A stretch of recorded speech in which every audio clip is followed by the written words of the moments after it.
Hi guys, welcome back to my channel shine with Sheetal. मैं inside की lipstick इस video में दिखाने वाली हूँ। मेरे पास lipstick, liquid lipstick, lip gloss तीनों ही चीज़ें हैं। इस वीडियो में मैं आपको तीनों ही दिखाऊंगी।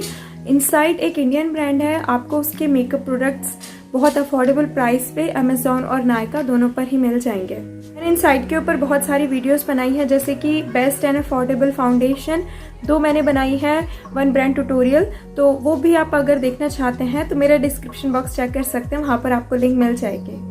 अफोर्डेबल में मेरा ये फेवरेट ब्रांड है क्योंकि इसमें आपको बहुत सारे प्रोडक्ट्स मिल जाते हैं, उनकी बहुत वैरायटी मिलती है, वो प्रोडक्ट बहुत अच्छे से काम भी करते हैं।